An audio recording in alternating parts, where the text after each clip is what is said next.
today we're going to be talking about improving meetings.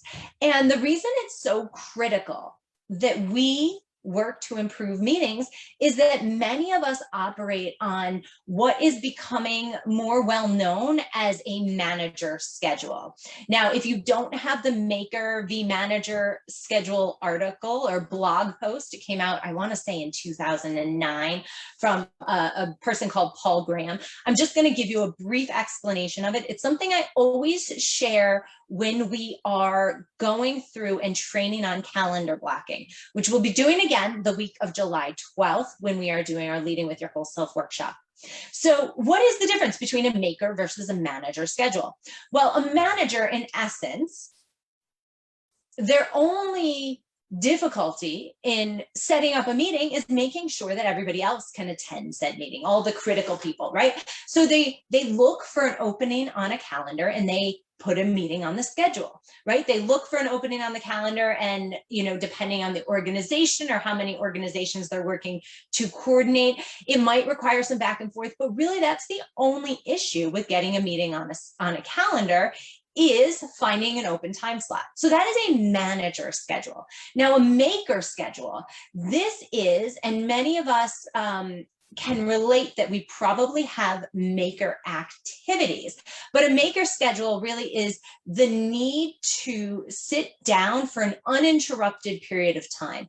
And ideally, those are almost half-day chunks. So if you think about, and you're in a manager type role where usually your day is dictated by meetings, right, and what's happening.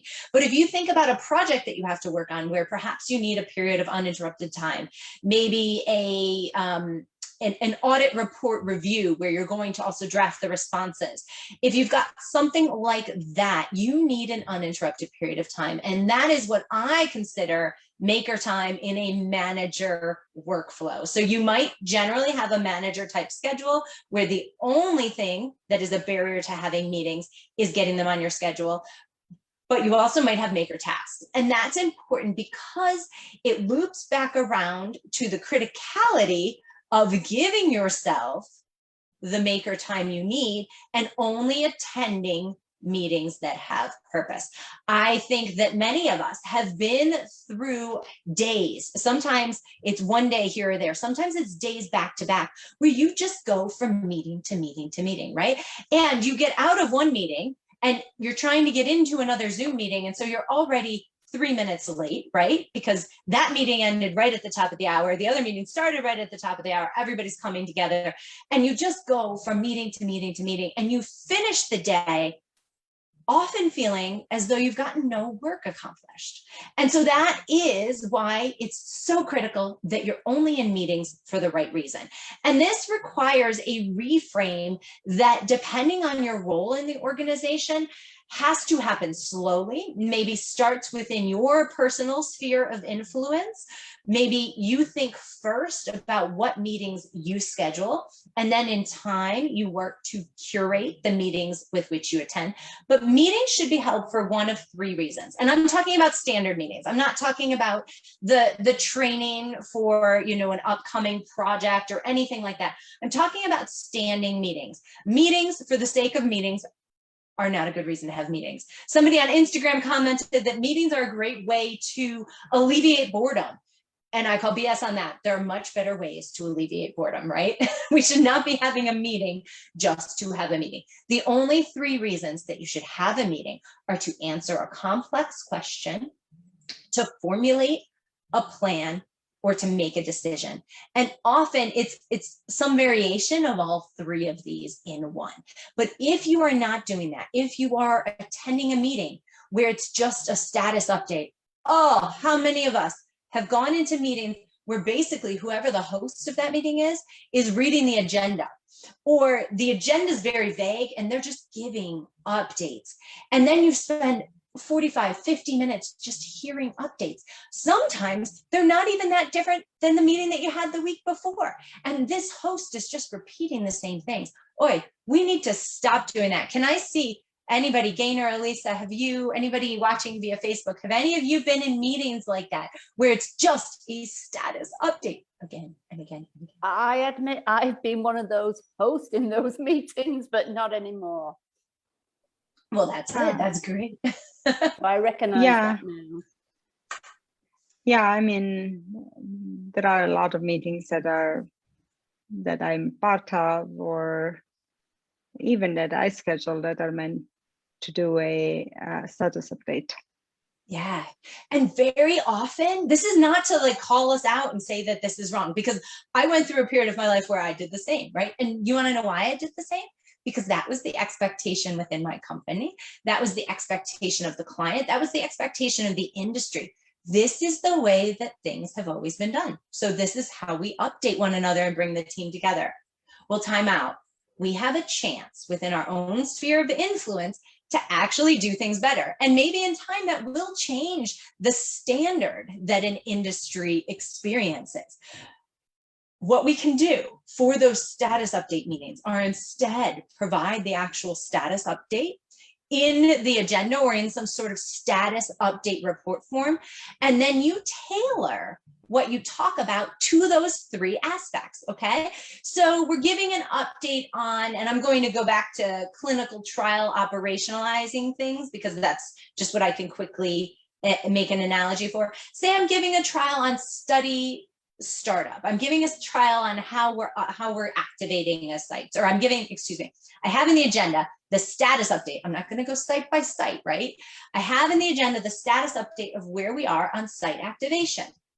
And we're going to talk about any sites that we're having a problem with, any sites that we have a big decision to make. Maybe this site wants an astronomical amount, and we need to decide whether or not it's worth bringing this site on board. Okay, that is the type of thing that then you really steer the meeting towards, are those discussion points about anything that you need to make a plan about, answer a question about, or wow, I'm drawing a quick blank, make a plan, answer a complex question, or make a decision about, right? And again, it's usually some variation of the three. So this site wants an astronomical startup fee.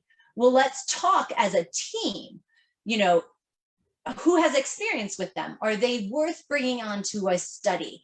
What does this investment look like, and what is our risk associated with it? Let's make a plan about what we will tolerate, and then understand who's going to go out and execute it. So there's an example where you can start to shift those meetings where you're normally giving updates into some other format in which you give the updates. And ideally, people should be looking at these ahead of time, but very often they're not, right? So you want them to be digestible updates, and you want them to come with questions so that you can be working through that. And that does require a changing in ways of thinking, and there might be resistance to it. So let's say you are hosting a meeting that forever has just been a status update meeting, and you want to start to shift it. Let your team know that you're going to start to shift it. Let them know that you're open to their feedback. And you want to be really cognizant of the investment of their time.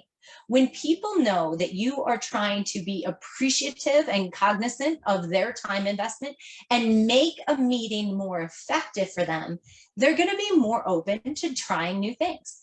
They're going to be more open to listening.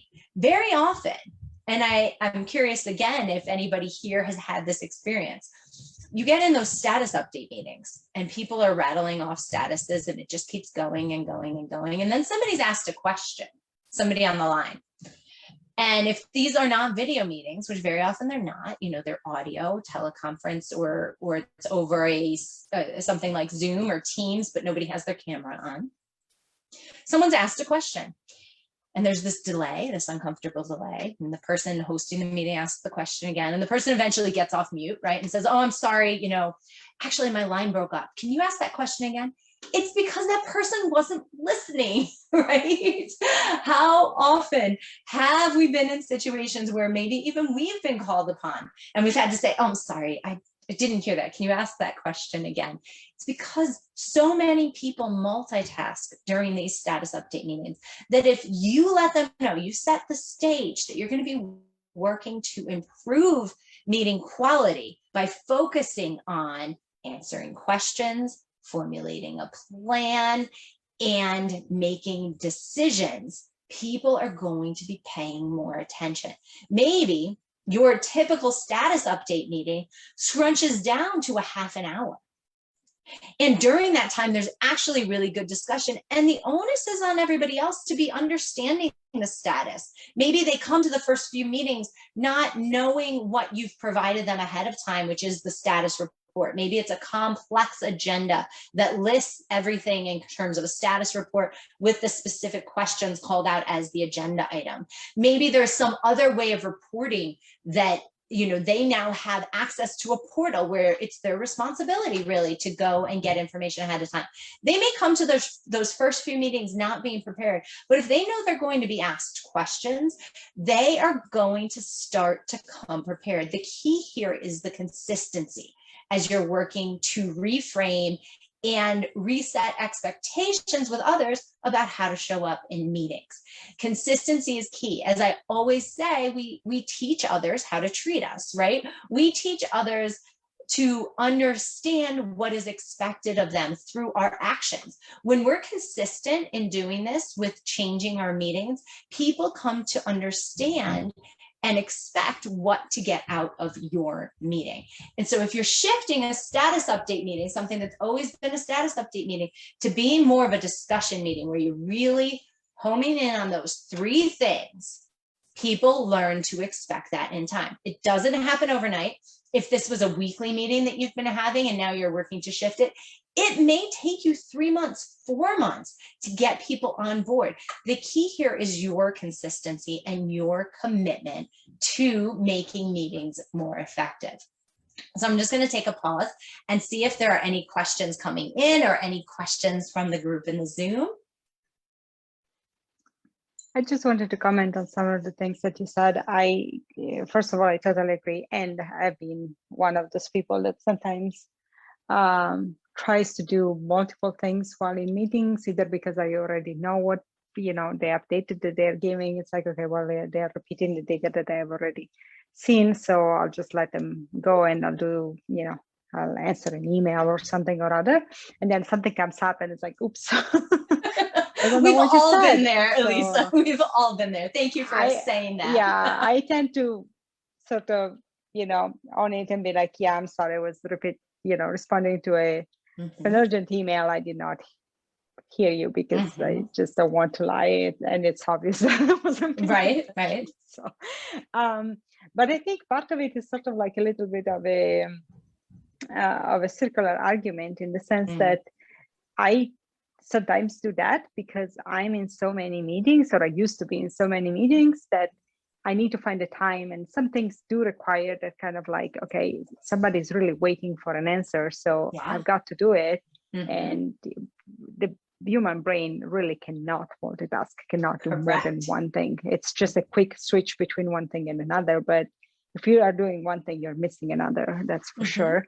So I think it's just kind of like, it's part of like additional education, which I believe is what you are sort of hinting to in, training people to approach meetings differently and giving them a different purpose so that it frees up time so that they can actually pay attention to other things and they don't feel like, in the middle of a meeting, I need to do something else because I won't have the time to do it, right? So I think it's eventually, I think it's going to free up more time and people would be less, I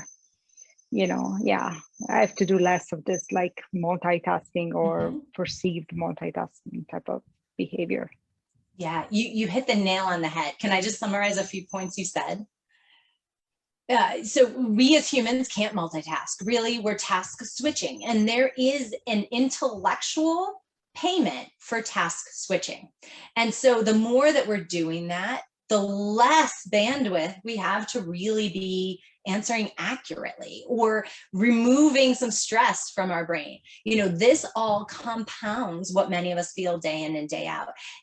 And by being in an obscene amount of meetings, which a lot of us can easily find ourselves in, we are subjecting ourselves to this feeling that if I'm not multitasking, or if I'm not doing multiple things during this meeting, I'm never going to get my stuff done, right? And people are relying on me for other things. If you can't be fully present in the meeting, don't be in the meeting. I was working with somebody once who said, I'm just going to sit there, unmute, multitasking. If you need me, get into the meeting. And I said, no, you're not going to join the meeting. If we need you, I'm going to send you an urgent IM, and I'm going to tell you what the question is, and I'm going to ask you to dial in. And she said, oh, I never thought about that. Can we do that? I was like, yes, you plan on working on something else, be available, or have a line of communication open with me. Often, depending on the system that you use, you can actually open up a chat box, go on do not disturb, and still get that chat. Again, it depends on the system, or text if you know that person well. Basically, if you can't be committed to being in the meeting that you need to be in, don't be in that meeting. If you're getting pinged because something is on fire somewhere, excuse yourself from the meeting and go deal with the fire. Do not do both, right? Because here's the damage that does. We've talked about the fact that we humans can't do it. It taxes our brain in unnecessary ways, and we're more likely to make mistakes or to slow down a team that's on a roll because they now have to brief us on what they talked about for the past 10 minutes when we weren't listening. We as humans can't do that. And more importantly, we as leaders should be exhibiting the behavior that we want others to see, those that we directly manage and lead, or those that we indirectly influence. This is, again, our opportunity to, within our sphere of influence, say, this is the way I work, because actually science has taught us this is the way the human brain works, and it's a more effective way of working. It might be different than what we're used to, but this is what I'm doing. I'm going to practice this consistently. And whether or not you're screaming it from the rooftops, people are watching you. People are always watching, right? And so they have an opportunity to see how things are done differently. And Elisa and Gaynor and Janessa, we've just been talking about what to do if this is your meeting. But what do you start to do when you're through time and practice curating your schedule? When you're looking at, I just got that meeting request and I actually had that time blocked. Is this meeting more important than the time that I had blocked to get some work done? Yes or no? That's the first question you ask yourself.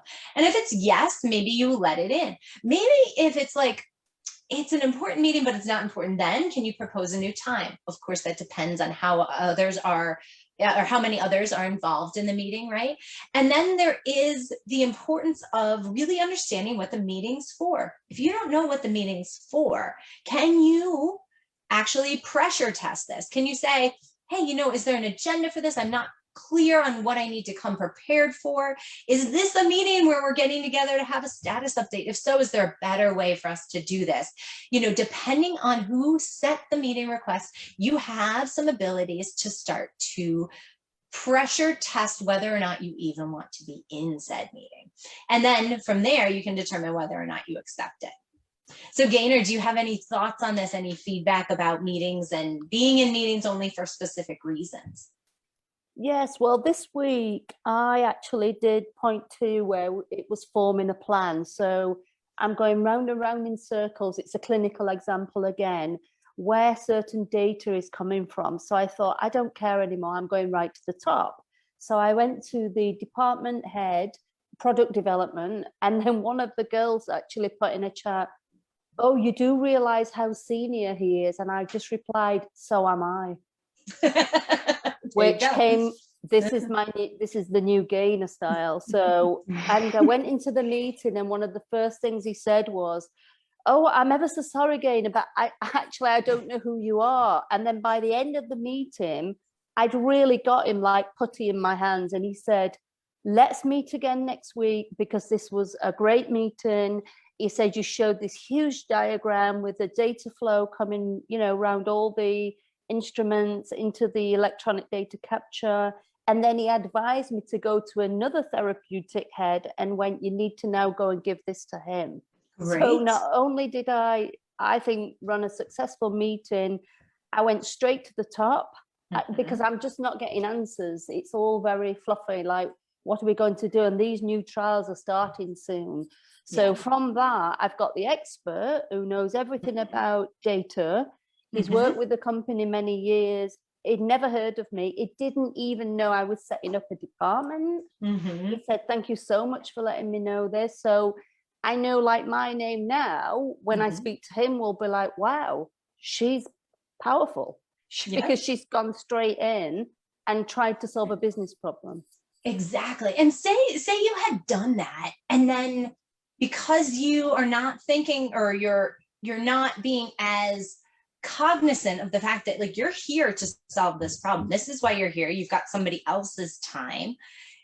Say you had been answering emails as this person is looking at your document, or, you know, they themselves had not been as engaged. That would not have been the collaboration that it was, right? So you have this brilliant example of the importance of two individuals coming and being completely engaged in a discussion so that it's a valuable discussion. You would have known if that person was multitasking. That person would not have been as impressed with you, or you would not have gotten the end result that you got if you had been sort of only half in the meeting. This is why we have to be in the meeting.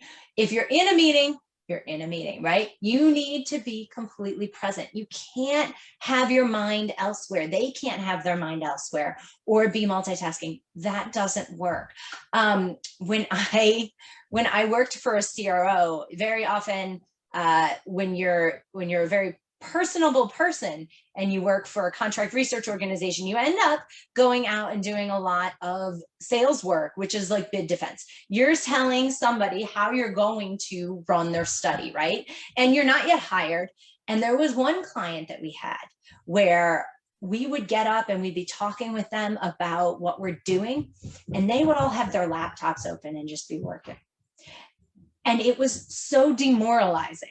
We eventually stopped going to defend our bids with them. Like, if they wanted to work with us, fine, they could contract, but we're not going to explain to them why they want to work with us, because it ruined our team's morale again and again and again, because it was so apparent. And this was back in face-to-face time. It was so apparent that these people could not have time to listen to us without actually doing other things. So there's like an extreme example.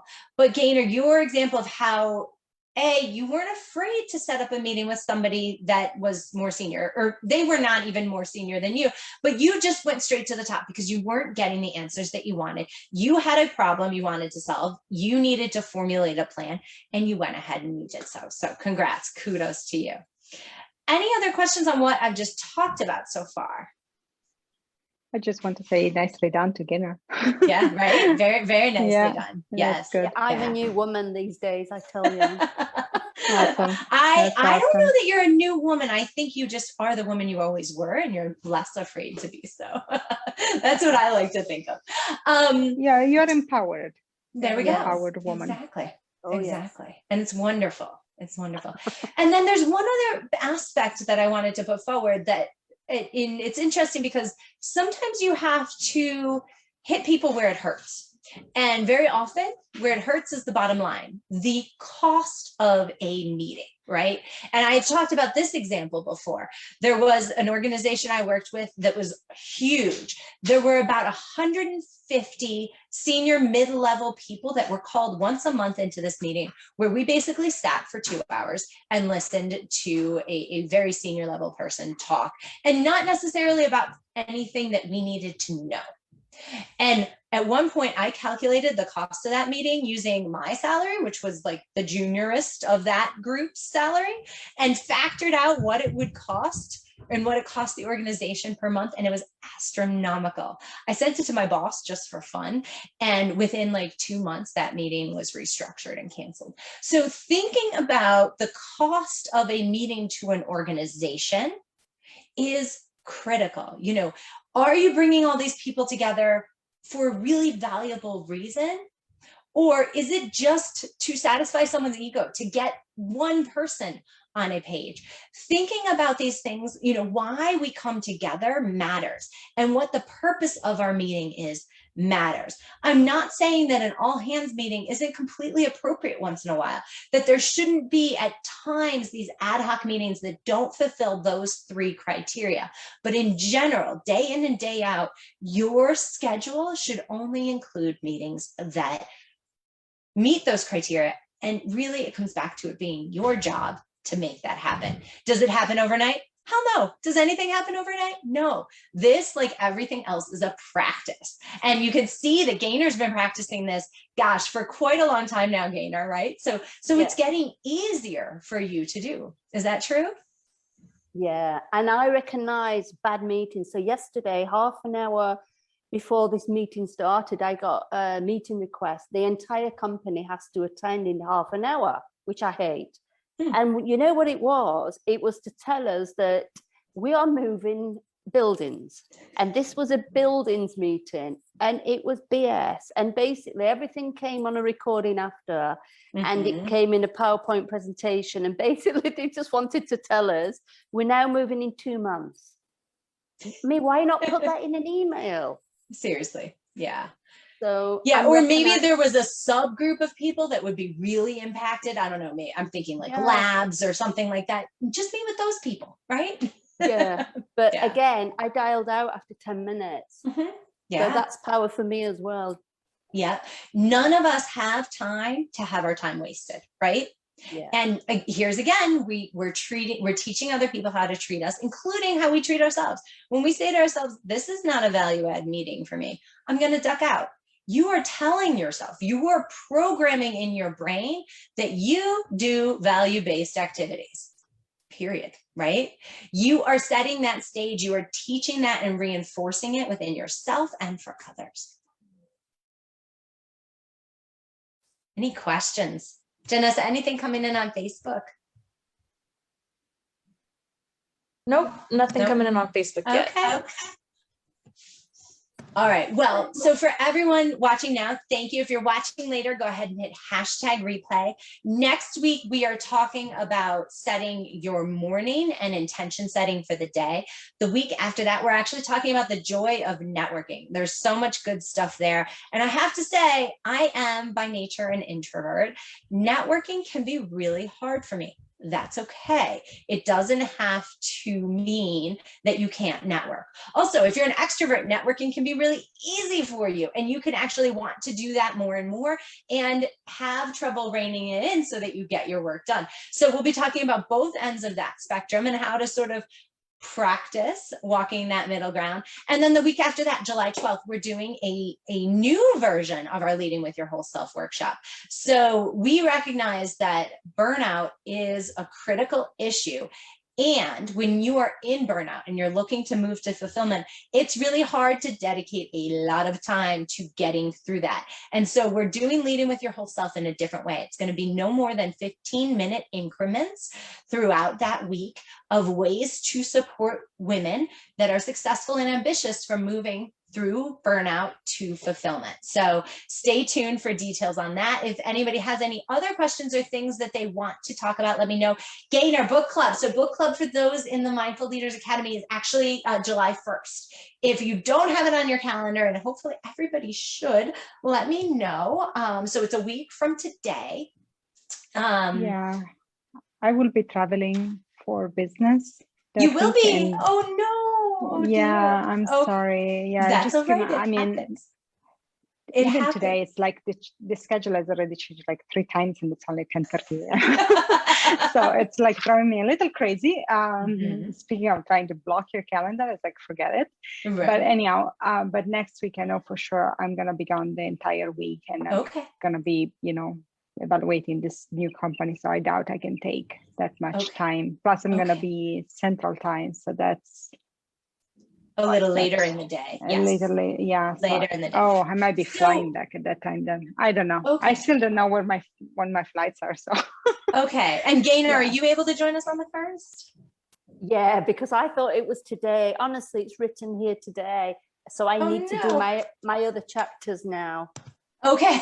Well, you've 'Cause got a I've bit of got time. 4 hours left of reading on Audible, so I'm glad it's delayed another week. Okay, all right. And at least it will be recorded and in the membership site for those that are in the Mindful Leaders Academy. So even though you can't be there face to or in person on Zoom, we should say, we will make sure you get that information.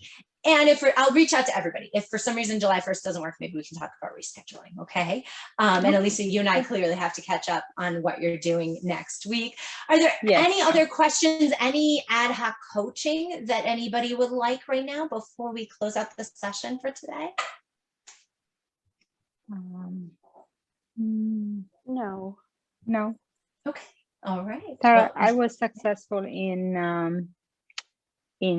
defer, and I did not let them. Even yesterday, they tried to pressure me to make a decision, and I was like, nope, I'm not doing that. This is my conditions. So can I give a little bit of background? Not Sure. specifics, but just a little bit of background. All right. So for anybody watching this later or sitting through this, Elisa and I were talking about an incredible, potentially, let me reframe this, a potentially incredible opportunity. And the fact that many of us often just say yes, when really we haven't allowed ourselves a chance to think about whether or not this is what we want. Sometimes some of us, and this is, I think, something that tends to be more characteristic of women, we want to please people and we might not even realize this is what we're doing. But as a result, we don't give ourselves the amount of time that we deserve to think through a big decision. And so Elisa and I were working on practicing not giving an answer, being very non-committal. Yep, defer, as Elisa said. So Elisa has this potentially incredible opportunity. We may have in the past had a tendency to just say yes to this next job trajectory without really evaluating it to the level that we want to evaluate it to. So Elisa, you have deferred. Is that right?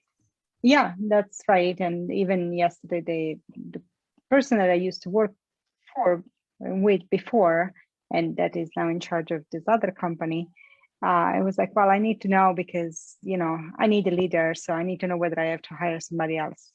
And in my mind, I didn't say anything to him. I deferred my decision, but in my mind, it was like, it's either you think that I'm a best person and you need to give me the time to do my due diligence, or if you're really, so if you're struggling so much or you really need somebody, just go ahead, do it.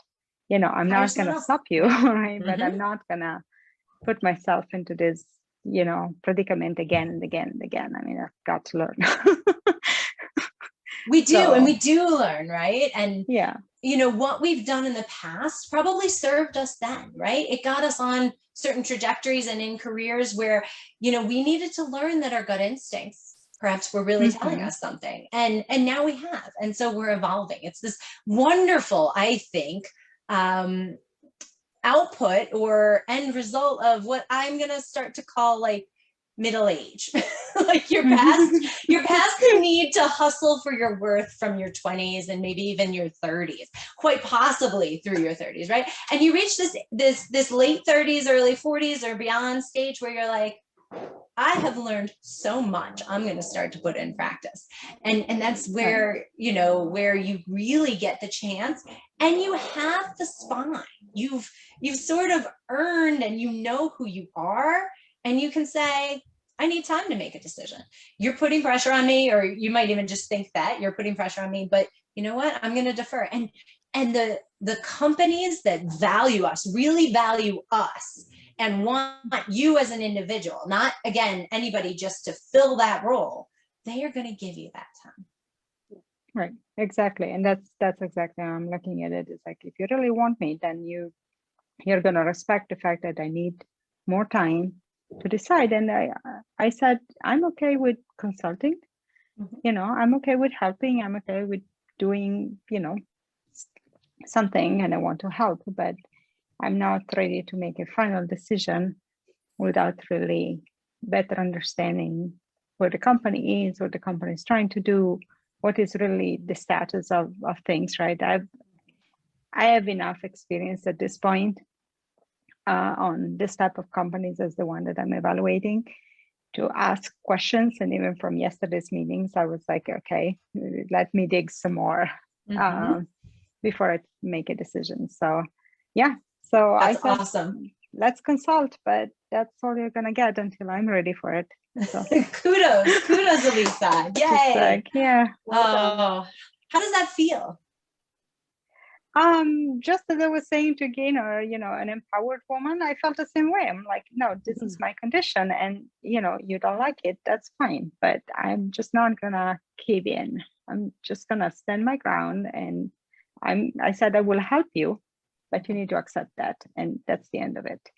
I'm That's just wonderful. not open to other discussion. Those are my conditions, take it or leave it. And I'm really getting to that point. It's like, I'm just tired of this, like saying yes and then regretting it like 3 seconds later. It's just like, come on, What a win. So, yes, go Elisa. Yes. And so for anybody that resonates with, the main message that I gave to practice this is to defer. You can be sitting in a conversation with someone. It could even be like, can you pick up my kid when you pick up your kid tomorrow? And you're just like, let me get back to you. Start practicing it, right? You never have to say yes in the minute. You get off the phone, you look at your schedule, you think, yeah, I could do that. You text the other parent and you say, sure. But start practicing not answering right away. It's this tremendous ability to just give yourself a moment to breathe. And, I gave you a really simple example of how you can do it in your personal life, but practicing it in your personal life also gives you the stamina to do it in your professional life. Practicing it in your professional life gives you the stamina to do it in your personal life. So wherever you're out of whack, if you start practicing it, it's going to translate across, because we are a whole people, it's going to translate across who you are and how you operate. And it will allow you to give yourself the breathing room to think, does this decision make sense? You can do it on little things, you can do it on big things. You should practice it on both so that you're comfortable doing it. And again, that's not saying you're going to get back to that parent tomorrow. You just, let me get back to you in just a couple minutes. You get off the phone where maybe you felt pressured to do it. You look at your calendar and you think, no, I really can't, because I'm picking up my kid there and then I got to go get that kid and that. And you know what? I'm just going to text that parent. I'm so sorry, I can't do it tomorrow. Please ask me again. You can back out graciously and should, but first you need to give yourself that breathing room to think. Yeah. Tara, I think you should be doing a TED talk soon, and especially if Elisa gets this role, and obviously I've got my fantastic role as well. You've got 2 examples there of how you've done this. Yeah? You both have been amazing clients. We have great women that we work with. I love doing this. I can't tell you how exciting it is for me to watch you all. And again, you said you're a new woman, and Gaynor, I just think what you did was you broke out of that crap, right? We all, it takes us time. And what I almost think of it as, I need to think of the right animal analogy or insect analogy, but it's like a peacock. molting. Tell me what the peacock does, because I don't even know. They open their feathers and they go, and they show themselves. I love the noise. I can't make that noise. I don't have the. And I'm thinking about something that as it grows, it sheds the skin it no longer needs. It sheds what was there that actually protected it. But it's growing bigger, it's growing more empowered, right? And it's getting rid of that outer layer that was actually holding it back at a point. It's opening its peacock feathers and it's saying, here I am, right? Or a butterfly from a moth. Yes, and that's what we have this opportunity to do, and the amazing results that you get when you lean into power with is doing this, is finding this within yourself, and it becomes, in a good way, I think, kind of addictive. Yeah, I'm addicted. Because it's like, wow, look at how far I've come. I'm going to keep going. Well, part of it is like winning that that fear of doing it. It's a similar thing that I experienced when I moved from Italy to Switzerland, and the official language was English. And I had studied English, but I never really spoke it in school. We just learned the grammar and learned to read, but not really to speak it. So I wasn't fluent. So the first few weeks I was just listening, and I just would not dare speak it because of the fear of like making mistakes. And then one day I just kind of tried, and it was okay. And then obviously it gets better and better the more you practice, but it's like winning, like sort of like crossing that line of like, I can do this, like just let me try. And yesterday I felt the same way. I was just like, it was kind of the same feeling in a way of like, okay, I just said it out loud that this is what I want to do. And that's what I'm gonna do. Yeah. And that's the end of it. And it wasn't rude or anything. I just Of course not. Yeah. stated again the same thing that I told him before. I was like, I'm willing to do this.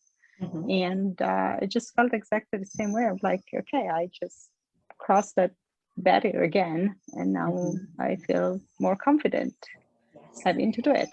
So. Yeah, it's weaving together those two aspects of imperfect action is better than perfect inaction, right? So the listening, when you gave the example of speaking English as the predominant language in Switzerland, the listening was a really key period because you were absorbing and you were integrating it with what your educational experience had been.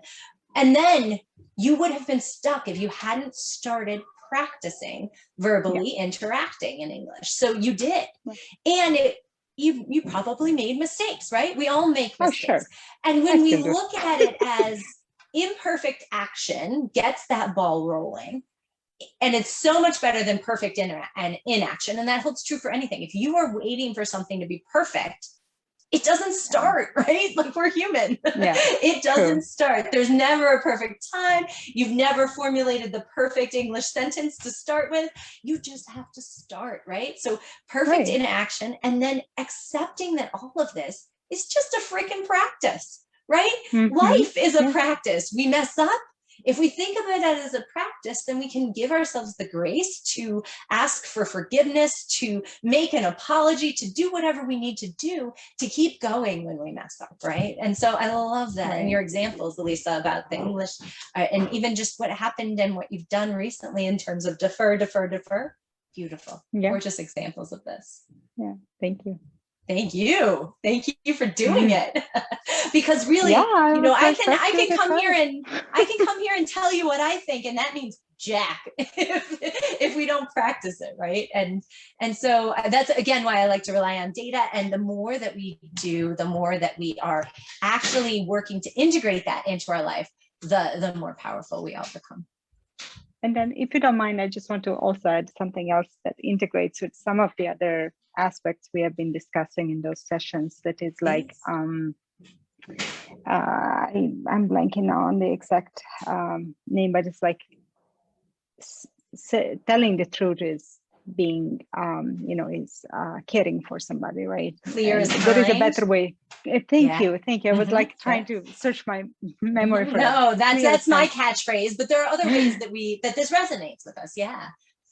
And that was kind of the same. I also felt that way when I was like, I just don't want to sort of in a way string you along and be like, sure, I'll accept it, but I'm not really into it that much yet. So I'm kind of like, I'm doing it, but I don't want quite to do it. So I felt by really saying like what I actually wanted and what I was actually thinking, that was much more clear. Like I was being clear in my intentions and in my in what I wanted to do. So I set clear expectation with the other party, and that was a way for me to be respectful to myself and caring to myself, but also to the other person. So that's like, it's clear what we are. There is no confusion.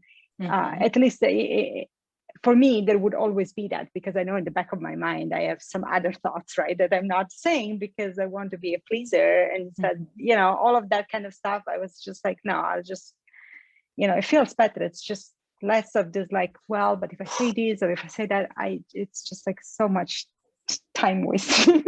Totally. We don't need that crap sitting on our shoulders, right? Exactly. And if you think about being in that person's shoes, whoever you had to stand firm with, and you think about the cost of bringing somebody on board and training them, they may feel that they want to pressure you now into it. But if they think about it in as practical a fashion as possible. If they pressure you into coming on board and you're going to be miserable and want to leave in 6 months, 1 year, even maybe even a 2-year commitment, like that's kind of a waste of time for them. If they're looking for somebody long term, right, they are not going to want you to not be clear with them. So yes, clear is kind, and being clear takes away a lot of that potential of wasted investment of time, money, energy. Right. Yep. Love it. Love it. It all does dovetail, doesn't it? Mm-hmm. Yeah. It's amazing. And again, you practice some of these things and they all sort of just come together. Yes, that's true too. Yes, and it's constant practice like everything else. Mm-hmm. Yeah. Yeah. All right. Anything else today, ladies? No, thank you for the nice Thank you for coming together. Thank you. So next week we're coming together back on Wednesdays for the weekly Wednesday training. Again, next week we're going to be talking about morning positioning and mindset, and we'll get into some of the science around why that is really a tremendous practice. The week after that, we'll be talking about networking and how to walk that correct sort of middle of the road in terms of the volume of networking that you're doing and the importance of always networking. And then after that, July 12th, we are doing a special week of leading with your whole self in snippets that are manageable even when you're overwhelmed. So even if you're not overwhelmed, if you're just looking to build more resilience, this is a very digestible and accessible way to do it. So thanks everyone. If you've got any questions, please let us know. Hit hashtag replay so that we know that you're here. And I hope you all have a great rest of your Thursday. Thanks and bye. Bye, Thank everyone. you. Bye. Bye. Bye.